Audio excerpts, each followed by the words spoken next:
Olá, amigos do Ideal Espírita. Que bom estarmos aqui reunidos para o estudo do livro Evangelho no Lar para crianças de 8 a 80 anos, Espírito Meimei. Meu nome é Márcia Amêndola, do canal Reflexão Espírita do Dia. Hoje, capítulo 1, Portas Abertas. Aqui está a chave do nosso coração. Pode abri-lo. Senhor, nós o aguardamos com muito carinho para aprender a sua mensagem. E na condição de criança ainda em aprendizado, permita, querido amigo, que sua bondade permaneça conosco neste instante. Meimei começa o capítulo 1 da forma que todos nós devemos começar um estudo, uma conversa com Deus. É uma prece. Então, pode abri-lo. Vamos começar. Pode abrir. Senhor, nós o aguardamos. Então, no Evangelho no Lar, no culto que a gente faz, nós chamamos, Senhor, aqui está a chave, entra, ela é tua, a chave da nossa casa, a chave do nosso coração, a chave da nossa vida. Entra, faz aqui sua morada, esteja aqui conosco, aguardamos com muito carinho para aprender tudo que o Senhor tem a nos ensinar. Deixa Jesus ensinar, deixa Ele ser o mestre das nossas vidas. E na condição de criança que nós somos, crianças de 8 a 80, crianças ainda caminhando nessa jornada do ser espiritual rumo à perfeição. Querido amigo, Jesus é um querido amigo, que a sua bondade permaneça conosco, que a sua presença esteja aqui conosco. Vamos unir com o capítulo 2, Deus é sabedoria. E Meimei sempre começa com uma frase da Bíblia, seja do Velho ou do Novo Testamento. Então, a frase que ela inicia, eu sou o Senhor, teu Deus, está em Êxodo, capítulo 20, versículo 2.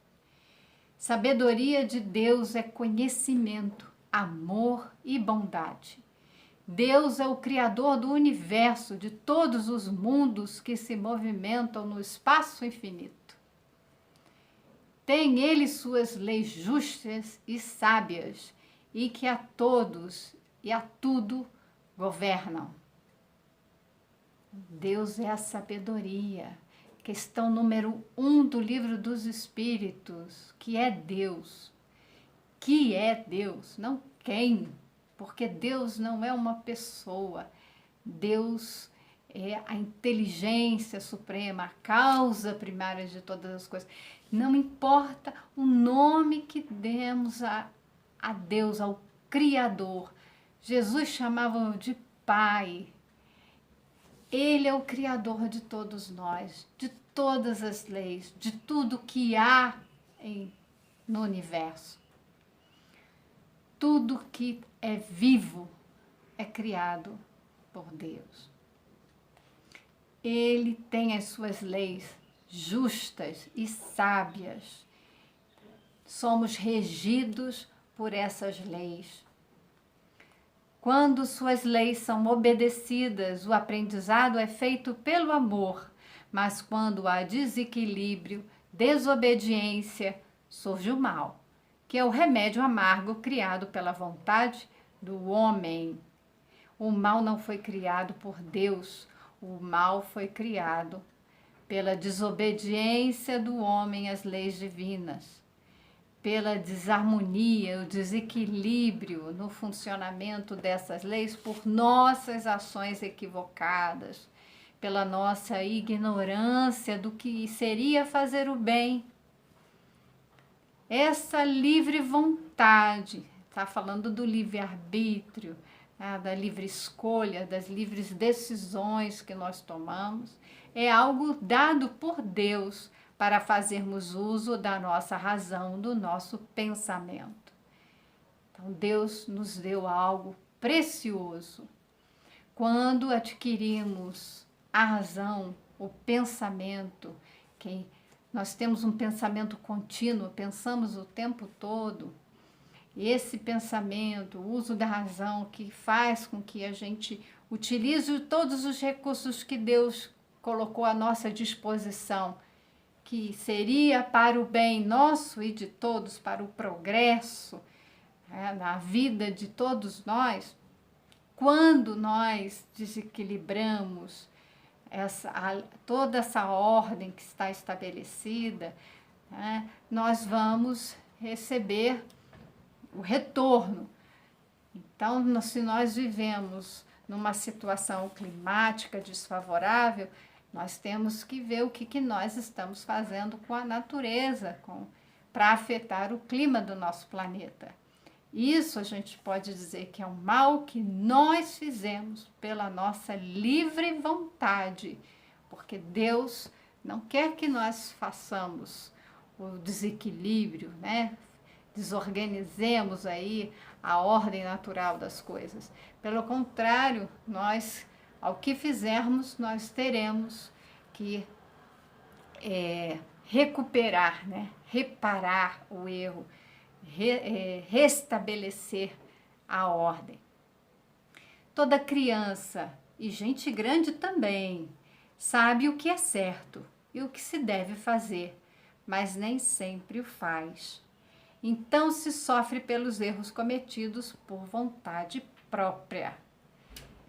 Meia muito enfática e muito carinhosa para nos explicar, também de forma simples, que toda criança, se a gente perguntar para a criança se ela sabe o que é o certo ou o errado, ela já tem algum conhecimento, alguma noção, porque a gente já orientou, já disse para ela, por exemplo, uma tomada, a gente sabe, a criança sabe que se colocar o dedinho ali, pode machucar, porque a gente orienta, colocar o dedinho na tomada, dá choque, ela não sabe o que é choque, mas ela sabe pela nossa expressão de que não é muito adequado. Mas se por sua livre vontade, porque ela tem curiosidade, ela quer experimentar, ela enfiar o dedinho ali, ela vai tomar o choque, ela vai compreender melhor essa mensagem. Isso é um exemplo muito simples nesse processo da nossa ignorância e escolhendo, experimentando e se arrepende e repara o erro. Mas é preciso entender que quando nós temos noções já de cunho moral, nós sabemos que não devemos matar um irmão, nós sabemos que não devemos destruir a natureza sem um propósito útil. Então, se eu vou derrubar algumas árvores para construir uma casa, que eu preciso me abrigar, é uma coisa. Destruir simplesmente por capricho, porque eu quis aquela área devastada, isso tem as suas repercussões. Então, como que eu lido? Eu sei o que é certo, eu sei o que é errado. Esses erros que eu cometi, vou ter que reparar. E nós sofremos por esses erros cometidos pela nossa própria vontade. Por isso que eu falo, e aqui ela comprova isso, que o sofrimento, ele é uma escolha nossa. Podemos escolher não sofrer. Basta que a gente tenha lucidez, analise as coisas antes de fazer. Não sabe? Pergunta, peça ajuda, estude, consulte, mas antes da gente se arvorar em fazer, podemos estar fazendo de forma até irrefletida, de forma inconsequente, mas no fundo, nós sabemos que nos precipitando, podemos cometer erros. E quando cometemos erros, teremos que gastar muito mais tempo em corrigi-los. Ontem eu vi um filme que fizeram, não é bem um filme, mas fugiu agora a palavra, mas é um desses filminhos que a gente vê no YouTube, coisa curta, contando uma parte de uma obra de André Luiz. E, salvo engano, é Sexo e Destino. Isso, é Sexo e Destino. Em que o homem foi induzido ali pelo espírito a beber. Então, ele está bebendo álcool. E essas influências que nós recebemos, nós obedecemos por sintonia. E aí, outra história que mostra a semelhança é um jovem dizendo que o avô dele bebia muito. E antes bebia socialmente, nunca chegou a ficar alcoolizado, né, bêbado, mas sempre bebendo todos os dias com amigos, após o trabalho. Isso começou a afetar seu relacionamento na família e o que era para ele viver 70 anos, ele viveu 52, falecendo com cirrose hepática decorrente do álcool. Ele foi tratado no plano espiritual e o jovem que narrava a história diz que ele nasceu com problema no fígado, recebeu transplante de fígado e numa crise aos 18 anos de idade ele desencarnou. Ele era aquele espírito que fazia uso do álcool, o seu avô. Ele retornou para viver os 18 anos que ele deixou de viver na encarnação quando ele era o próprio avô. Esse período foi necessário para que ele se reajustasse às coisas que ele próprio fez. Então, olha quanto tempo que se perde por nossas próprias escolhas, por seguindo os nossos desejos, nós nos desviamos do que nós nos propusemos a fazer aqui na Terra e precisamos gastar novo tempo para recuperação, para uma outra encarnação, para poder expurgar tudo aquilo que foi feito, né? Então, uma bebida que é usada, né, ingerida de forma considerada social, ela tem um grave impacto. Primeiro, porque existem os espíritos ali nos induzindo a fazer uso do álcool. E outra, que isso vai deteriorando o corpo físico e também mental por conta das obsessões.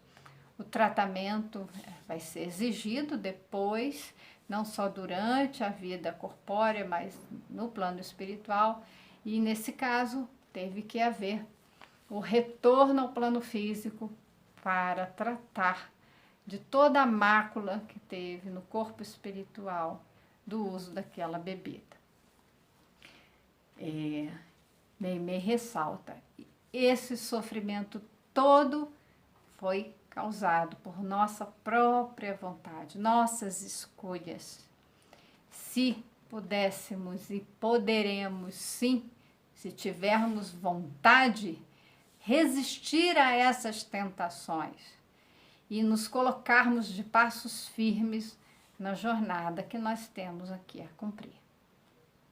Deus é Pai misericordioso, por isso nos mandou Jesus para nos dar o pão espiritual do seu Evangelho. Aí estão os ensinamentos que devemos seguir, as leis de Deus. Encerrado aqui o capítulo 2, Nós juntamos o capítulo 1º com o 2º, e ela deixa bem claro: as leis de Deus regem tudo no universo, regem as nossas vidas. Mas nós temos um livre-arbítrio, né? Uma livre escolha de acordo com o grau de evolução de cada ser espiritual. Essa liberdade que nós temos, embora seja relativa ao grau de evolução, nós exercemos e, por vezes, nós nos equivocamos, apesar de sabermos o que é o certo e o errado, e termos ali nossos amigos espirituais também, nos inspirando, nos induzindo, existem aqueles outros que querem nos puxar para outra direção. É preciso ter o Evangelho com clareza em nós, a compreensão ela não é intelectual, ela é uma associação da inteligência com a emoção, porque a compreensão ela é profunda, ela é internalizada, não é só aqui na inteligência, né? Quando nós compreendemos, nós assimilamos e precisamos então colocar no nosso coração para que possamos vivenciar, viver a lei de Deus. É para isso que nós estamos aqui. Quero agradecer a sua presença, muita paz e até o nosso próximo encontro.